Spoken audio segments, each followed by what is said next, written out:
अपनी वाणी से भगवत गुणानुवाद करके विषयों में भूले हुए जीवों को भगवत मार्ग में चलाने वाले श्री जी के प्रसाद।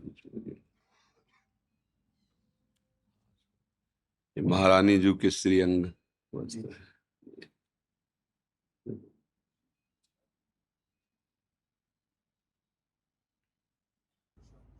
एक और पीछे उनको भी तीर्थराज प्रयाग से आए। जी जी बड़ी बहुत मन करता हमारा जी निकट से आके कि आपको तकलीफ नहीं देना चाहिए। नहीं, कोई तकलीफ नहीं। आप कभी भी आइए, कभी भी आइए। आप हमारे पूजनीय हैं, आदरणीय हैं। देखो, हमारे हृदय की बात, जो मेरे स्वामी का यश गाते हैं उनकी चरण धूल हमारे माथे पे है। हमारे स्वामी का यश गान करने वाले स्वामी के समान ही हमारे पूज्य भूरिदा जना। आपको भगवान ने सौभाग्य दिया है यश गान करने का। आप बड़े भाग्यशाली हैं। बस उसका उद्देश्य केवल स्वामी की मुस्कुराहट हो जाए, बस बात बन जाएगी। अगर उद्देश्य हो जाए ना, हाँ, हमारे स्वामी का यश गान करते हैं, हम अपने स्वामी के समान ही आपको देखते हैं कि प्रभु का यश गान। बस शब्द इसलिए यहाँ लड़खड़ा जाता है कि अगर उद्देश्य कुछ और हुआ तो समय लग जाएगा, और उद्देश्य ना हुआ तो ये गाथा ही आपको भगवत प्राप्ति करा देगी, और ये गाथा ही आपका यश त्रिभुवन में विस्तार कर देगी। ये छोटी बात नहीं, भगवत यश गुणगान करना। लाखों जीव जो भूले हुए माया में हैं, वो आप लोगों के श्रीमुख से सुनकर भगवान की महिमा जानते हैं, भगवान के नाम को जानते हैं।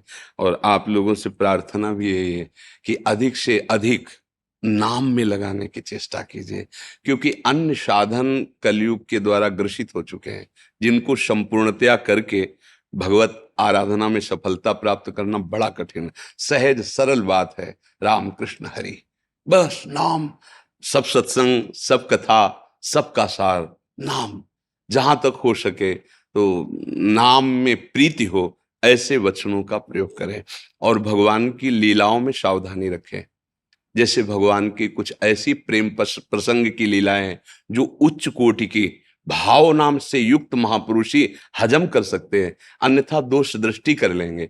कुछ ऐसी भगवान की विलासमयी लीलाएं हैं जिनको अपने लोगों को अपने स्वामी की ऐसी बातें प्रकट करनी है जो जन साधारण समझ सके। अन्यथा फिर जैसे बड़े बड़े जनों से गलती हो गई, वो हमारे स्वामी की उस महिमा को ना समझ करके शब्दों में आ गए, और शब्दों का इसलिए है प्रार्थना, वो हमारे स्वामी हैं।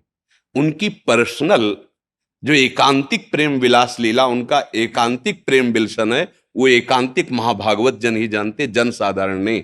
इसलिए हमें ये प्रवीणता रखनी है कि अपने स्वामी की कौन सी लीला, कौन सी बात के जन अधिकारी जिसको हम दे, अन्यथा उसे गुप्त कर। भगवान व्यासदेव जी ने तो सब कुछ स्पष्ट लिख दिया है, पर सबको ये अधिकारी थोड़ी है। अब देखो, गोपाल शास्त्र नाम पढ़कर उसमें अधिकार कहते, गीता जी को पढ़कर देखो अंतिम में कहते ऐसे ऐसे को मत सुनाना।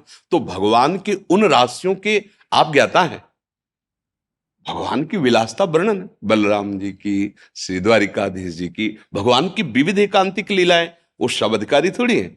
हाँ, समाज को भगवान की महिमा, भगवान के नाम की महिमा, भगवान की लीला श्रवण कथन की महिमा, बस भगवान के प्रेम विलास की बात तो प्रेमी जनों में ही, वो सबके बीच में नहीं। तो जैसे वचनों का प्रयोग किया गया तो हृदय जला।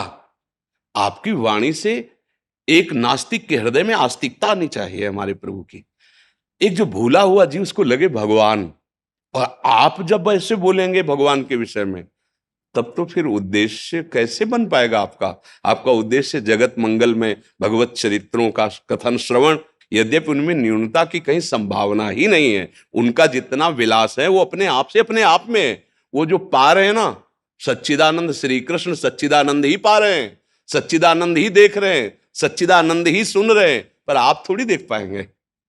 अब वो प्रश्न उठ गया ना महाभागवत परीक्षित जी के हृदय में, रास के समय गुप्त कर दिया और आगे बढ़ा दिया। इसलिए आप सबसे प्रार्थना है हमारे स्वामी का यश हो, और जो सुनने वाला है वो आसक्त हो नाम महिमा रूप महिमा। ऐसे कोई प्रसंग न दिए जाएं जिनसे प्रश्नवाचक चिन्ह समाज में खड़ा हो, और भगवान की भगवत्ता पर वो प्रश्न कर दे। यही प्रवीणता है, हम उनके दास हैं। हमको क्या देना है ये हमें संभल के देना है। शास्त्र तो हमारे पास खजाना है, पर हमको क्या देना है ये देखना है। ऐसी दवा नहीं देनी कि रोग और बढ़ जाए, हमें तो रोग मिटाने वाली दवा दे ली है। धन्यवाद, धन्यवाद, धन्यवाद।